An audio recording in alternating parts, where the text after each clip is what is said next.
Kieran here, Box of Bants. I'm here in Glenn's gym, Belfast.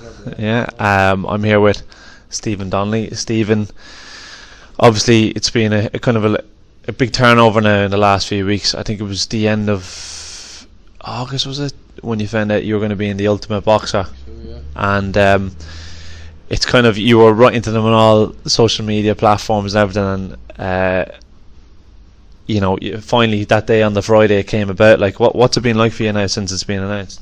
It's been great. Plenty of recognition on social media platforms. Even being over there yesterday with Steve Bants and all. I used to watch Bunsey on the Bunsey Boxing Hour.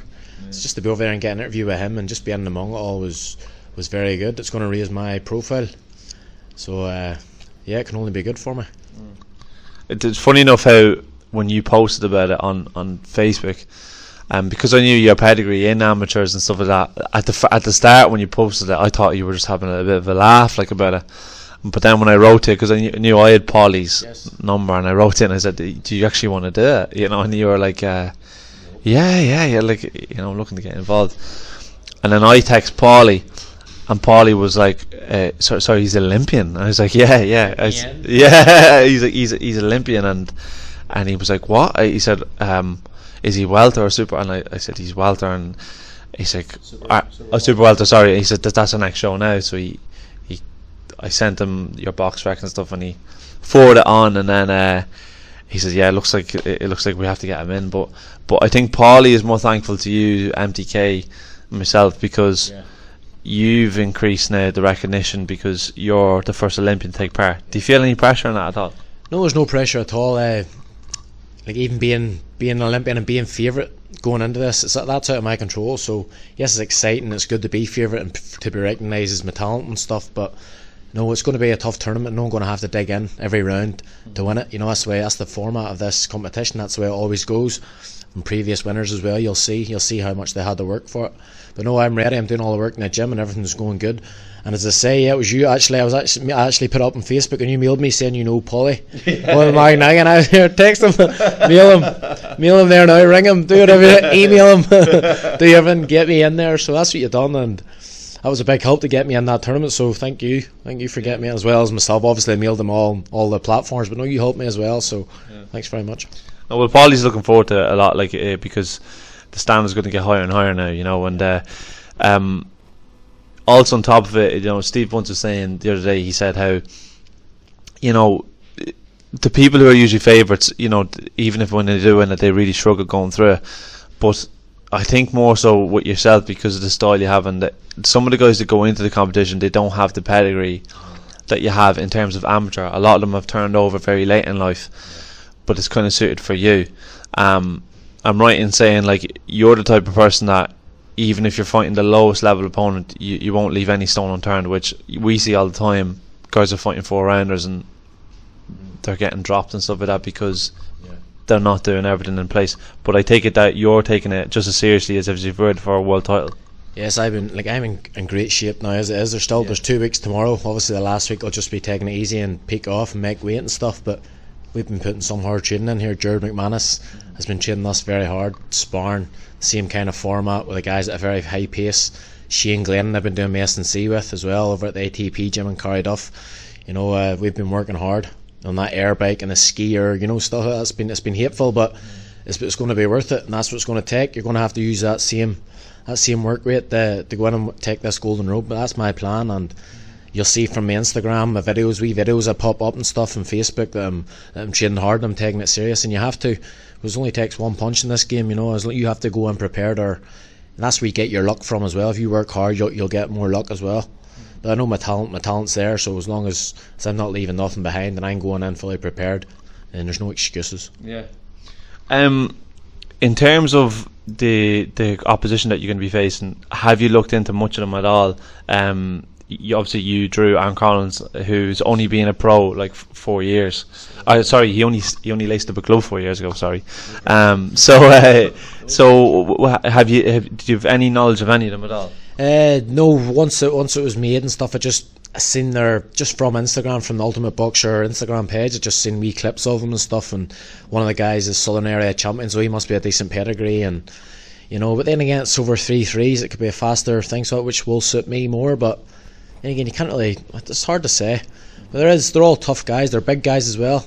Yeah. I can forget his name. His name's too long to mention, but he's a big tall southpaw. He could be awkward. He's on the opposite side of the draw. Yeah. So there's him. There's a wee small. There's all different styles of guys there, but they're all going to give it their all for 3 minutes of each round. So you just have to be switched on and ready to go. But I don't care. I really don't care. I could have drew any of them first. It doesn't matter. That's why you have to beat them all to win it, and that's what I'm in this for. I'm in this to get my profile raised and for that paycheck at the end. Off to New York after. They're New York for Benidorm. I think. Go to Benidorm. Well, there's a lot of stories of the lads that have been training in it. Like there's one story from the last competition. I can't now think of the name of the fighter, but Laval cruiserweight. It could have been, but he would literally run. He would run 10 miles to the gym because he couldn't afford it, and he'd train there, and he'd actually have some food there, and then he'd run all the way back. So so someone like you, a lot of people say when you've been to the Olympics, it's like the golden ticket for promoters and things like that. You were taken under by MTK, and no one would have anything against you from like letting yourself just being built up and taking certain fights. What were MTK like when you wanted to put yourself into this competition? Yeah, I mailed Jamie on Instagram, and I said to him, Jamie, look, I want in this competition. I've mailed him and all, and he goes, it's risky though. But he said, first he said it's a good idea, sounds good and stuff. He said, look, it is risky, but but he was up for it as well. And he says, look, right, we're going to put you in it. I says, brilliant, Jimmy. I just need I need them to confirm it, and that's it, sorted more or less. And once that was done, then it was more or less, that was show on the road then. That was me into it, so I needed it. It's a brilliant, once I seen it, something just clicked, and here I am now in it, and it can only be good for my career. Yeah. I mean, why would you not? If I didn't enter this, what are you going to do? You'd just be here and fighting in all our normal shows, when you can get more money for this than you can for the next 5 fights, so that makes sense. Yeah, and then you could be escalated straight away. You could be taken on by a promoter such as Matchroom, who have a lot of guys who are fighting for the Eliminators and British Eliminators, so you could go step straight into that then, instead of having to wait another 3, 4, 5 fights. I have no time to be waiting around. I don't really want to be waiting around. I want to do it quick and make as much money as I can and show what I'm made of, and that's what I plan to do. So after this, once my profile will be raised, I want to call out them guys for the titles and do it all quick every fight. Yeah. How's it been for you? Like, it seems like you've been in the boxing game now for so long, like a very long time, and you've turned over now, and you have to wait. I know you're saying you want to start making money quickly. Like, how hard was it for you, especially in this time in boxing at the start, when you're kind of turning over, and it's a struggle to make money because you're being built up? Was there ever times you thought, I might actually pack it in? Like, loads of times. There's loads. You ask guys, I've texted guys on Facebook and I say, I'm sick of this game. I'm this. This is my last hurrah here, and blah blah blah. But then I start training, I get in good shape, and have goals. Have fights coming up with something to focus on. It's when I have nothing to focus on. That's when I go in a slump and feel sorry for myself. And but that doesn't get you anywhere. But at the same time, you have to be making money in this game. It's too hard to come to training to come back. You're not bringing no money in when you're training like a dog day in day out. You have to be making money from it. Luckily, I've had a few sponsors for this competition, which I'll give them a wee shout out now while we're here. Global Green, CBD, there they are there. They actually got me this tracksuit and stuff, and there's a wee vape there.